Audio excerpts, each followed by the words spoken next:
सुप्रभात छात्रों। राजकीय महाविद्यालय पिड़ावा में चल रही ऑनलाइन कक्षाओं में मैं सुमन, सहायक आचार्य हिंदी, आप सबका स्वागत करती हूँ। सबसे पहले तो आप सभी को स्वाधीनता दिवस की बहुत बहुत बधाई। आज की इस ऑनलाइन कक्षा में हम पढ़ेंगे भारतेंदु युगीन साहित्य पर मॉडल प्रश्नोत्तर। ये भारतेंदु युगीन साहित्य या आधुनिक काल स्नातक तृतीय वर्ष के पाठ्यक्रम में लागू है। तो आज हम इसके बारे में विस्तृत जानकारियाँ प्राप्त करेंगे। सबसे पहले हम चलते हैं भारतेंदु युगीन साहित्य के बारे में जानकारी प्राप्त करने के लिए। अब सबसे पहला प्रश्न है, या प्रश्न नंबर 1 है, भारतेंदु हरिश्चंद्र का जन्म कब हुआ था? 1800।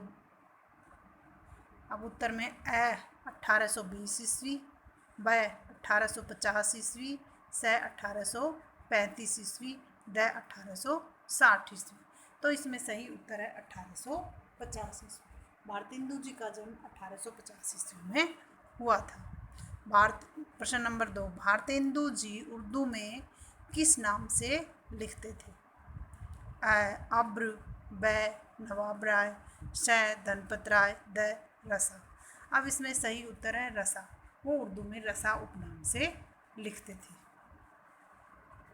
प्रश्न नंबर 3, भारतेंदु का हिंदी साहित्य में पदार्पण कब हुआ? यानी कि भारतेंदु जी हिंदी साहित्य में कब लिखने लगे?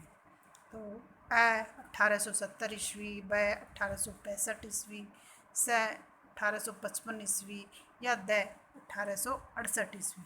तो सही उत्तर है 1868 ईस्वी।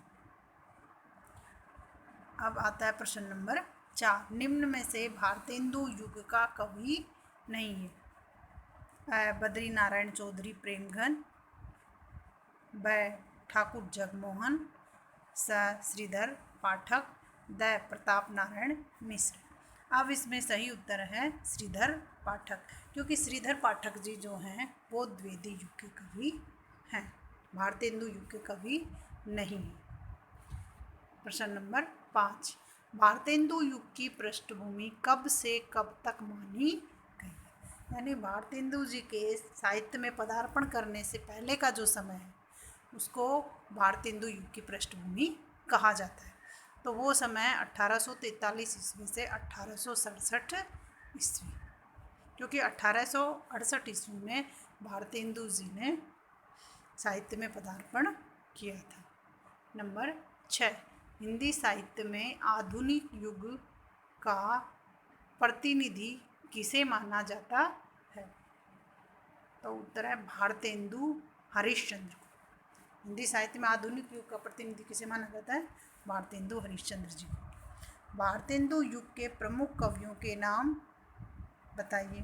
तो भारतेंदु युग के प्रमुख कवि हैं भारतेंदु जी, प्रताप नारायण मिश्र, प्रेमघन और ठाकुर जगमोहन। प्रश्न नंबर 8 है, किस युग को आधुनिक कविता का सिंह द्वार या प्रवेश द्वार कहा जाता है? आधुनिक युग के यानी किस युग को आधुनिक कविता का सिंह द्वार मतलब प्रवेश द्वार कि आधुनिक कविता कब से साहित्य में शामिल हुई? तो इसका उत्तर है भारतेंदु युग। भारतेंदु युग से आधुनिक कविता का पदार्पण हुआ। अब आता है प्रश्न नंबर 9, पत्रिका कौन सी थी, वह कब प्रकाशित हुई? तो भारतेंदु जी की जो प्रथम पत्रिका है वो कवि वचन सुधा है और वो मासिक है, और 1968 में ये प्रकाशित हुई थी। 1868 में ये प्रकाशित हुई थी। भारतेंदु जी द्वारा एक रात में ही रचित नाटक कौन सा है? भारतेंदु जी द्वारा रचित एक रात में ही रचित भारतेंदु जी द्वारा या एक रात में ही भारतेंदु जी ने कौन सा नाटक लिखा? तो वो नाटक है अंधेर नगरी, जो कि भारतेंदु जी का बहुत ही प्रसिद्ध नाटक है, जिसमें सामंती व्यवस्था पर कठोर प्रहार किया गया है। उसकी जो लाइनें हैं वो बहुत फेमस है, 2-4 कि अंधेर नगरी चौपट राजा, टके शेर भाजी टके शेर खाजा। जिस नगरी का राजा ही बेवकूफ़ होता है तो वो नगरी, उस नगरी का तो विनाश होना निश्चित है। इस तरह से इस नाटक में समझाया गया है। अब आता है प्रश्न नंबर 11। प्रताप नारायण मिश्र की मन की लहर कविता में किनका चित्रण किया गया? जो भारतेंदु युग के एक अन्य प्रसिद्ध कवि हैं प्रताप नारायण मिश्र, तो उनकी कविता है मन की लहर, जिसमें बाल विधवाओं का चित्रण किया गया है। जिसमें से एक लाइन भी है कि कौन करे जो नहीं कसकत है, सुनत विपत्ति बाल विधवन की। कि कौन ऐसा पत्थर हृदय होगा, कौन ऐसा पाषाण हृदय होगा कि जिसका कलेजा पसीजता नहीं होगा या जो बहुत परेशान नहीं होता होगा बाल विधवाओं की कहानी सुनकर। प्रश्न नंबर 12। बद्री नारायण चौधरी प्रेमघन की पत्रिकाओं के नाम बताओ। तो उनकी पत्रिकाएं हैं आनंद कादम्बिनी और नागरी नीरद। ये इस तरह से दो